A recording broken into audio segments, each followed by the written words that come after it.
I got picked up at the airport last night. Long story, got in really, really late, couldn't park my car, and the guy that picked me up said, I just had Chris Broussard a couple weeks ago. That is a good man. And I'm like, he certainly is. Let's bring on the good man, Chris Broussard, voice of the NBA on this network.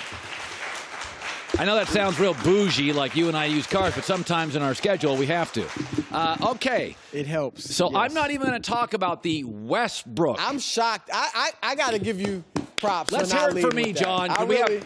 I'm shocked for me. that you didn't lead with that. I really am. No. I know it'll be the lead tomorrow, but no. But I thought the one that really resonated with me is that the players were asked about the greatest of all time, and LeBron and Kobe now are at the center of that ring equal, and it wasn't like that 2 years ago. Yeah, I'll say this. Look, I'm glad, first of all, the players recognize Jordan as the greatest. He is. And I've had LeBron ahead of Kobe forever. I thought everybody did. He's second, right? Well, in my experiences, talking to former players over the last several years, surprisingly, the majority of them have always picked Kobe over LeBron to me. Okay, he's a scorer. What they love about Kobe and why they have put him over LeBron, this is ex-players who face both, is that they always point to the killer instinct. Like, I get the impression that players didn't want to go against Kobe because they feared him. They knew he was going for the jugular. LeBron, they obviously have great respect for his ability and his skills, but it's not the feeling like he's going to go out there to crush you, to rip out your heart. And I agree, Kobe's got more of a killer instinct, but I don't think his killer instinct outweighs the other things LeBron has over him. But again, many ex-players have told me they do think Kobe has it over LeBron. So I'm not that surprised that it's close, but Kobe is gaining. If LeBron has a year next year this year, now this sounds crazy. It could change. But this sounds crazy. And Joey just hates this topic. But listen, we all do this. Even psychologists will sit down and said, you're over dramatizing your childhood. Your mom wasn't that terrible to you. She was just, blah, blah, blah. We all tend to exaggerate and create our own history. I've done it. I've done enough therapy. We do this with sports too.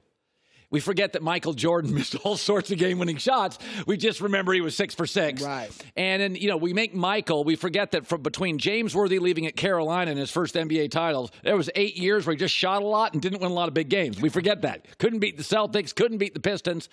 But if LeBron James next year again struggles and they don't assemble this great team, and for the second year in a row is not a playoff person, there are going to be a lot of people that say, he did it in the East. And he went over to the West, and it was, that's going to happen. Absolutely right. And I actually feel like, look, I think LeBron's going to come back with a great season next year. I think they make the playoffs for certain. I don't care if they don't add anybody and they got the same exact team. I think he leads them at least to the playoffs. However, if he's going to miss the playoffs or go out in the first round for the next few years, for his legacy, it would actually be better if next year he's at 23 points, 7 rebounds. You begin to see the decline individually. Then people would just say, oh, he got old. He got old. But if next year, if he's still 27, 8-8, or 28, 8-9 or something like that, and can't lead you to victories, that's when people will begin to say, well, he looks like he's just as good. His statistics are just as good, but he can't win. And to your point, they'll say, look, Kobe was in the West his whole career. He had to beat San Antonio just to get to the finals. No, it will absolutely elevate Kobe Bryant. It will elevate Michael Jordan, who went through the East.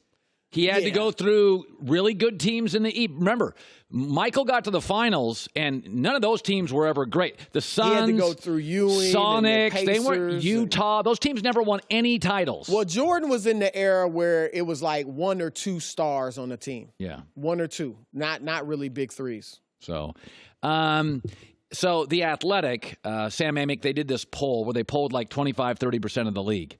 And they talked about, I've got to get this. They talked who you'd start your team with. Now, you're a former guard.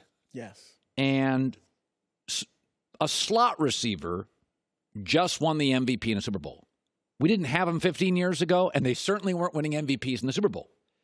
that for a lot of reasons, some analytically, slot receivers, because teams don't want their quarterback doing 7-step drops and getting hit. So get rid of the ball fast. Slot receivers are big.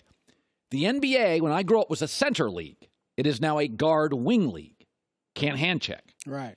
So the players were asked, who would you start your franchise around? Not only do they put James Harden in a tie for 10th. That's shocking. Which is dumb. Right. Not only did they put Steph Curry in 6th, which is just That's so dumb. It's just disrespectful. They put Anthony Davis 2nd. Now, time out. Gets hurt regularly. Playoff series victory. 7 years in the league. Not really a leader. Again, gets hurt a lot. Doesn't control the ball. And not a great 3-shooter. Like, am I nuts on this? No. Players are massively overvaluing Anthony Davis.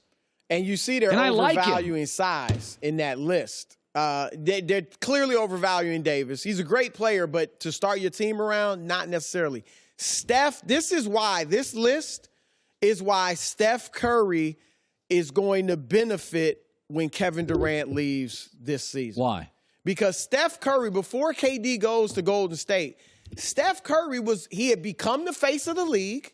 LeBron took it back when they won that championship. But for a year and a half, Steph was the face of the league, and it would have been a great rivalry between not only the Warriors and the Cavs, but LeBron and Steph to see who's the face of the NBA. But Steph was on pace. Tim Legler, our former colleague at the old network, and we have great respect for him, he was saying Steph could be a top 3 player of all time. Now, I think that was a little far, but he was on pace to be a top 10 player of all time.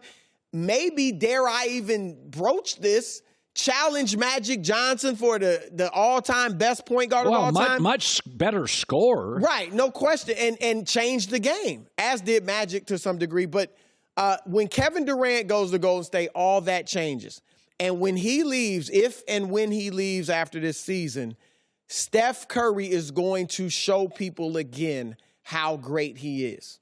Anyone who thinks that the Golden State Warriors are going to fall off if KD leaves has another thing coming. Steph, Clay, and Draymond are going to be motivated, and I think we have been a bit robbed, Colin. We've been robbed. That last season Steph had before KD got there, 30 points a game every week. It was something crazy he was doing. We've been robbed, and we're going to get it back when KD leaves. So bye, KD, go. Win your title, win your 3rd title, and go to New York with Kyrie, even out the league, and Steph's going to put on a show. It's amazing. Like, players, you play in the league. You got all these big guys ahead of Steph and Harden. They control games. Harden basically is the offense. I like Anthony Davis. I've said this about Anthony Davis. If he joins LeBron, they'll be better. He gives you 24 and 12, but late in games, who's getting He'll be playing off LeBron. LeBron will be the driving force, and Anthony will play off him. All right. Colin right, Colin wrong. I will say this. Joy and I have, and we like LeBron. We've been LeBron advocates. All right. Is it fair now to say, interview Friday, I, we, I, me, I, we, I, me? Are you feeling the same thing? I said that earlier in the year.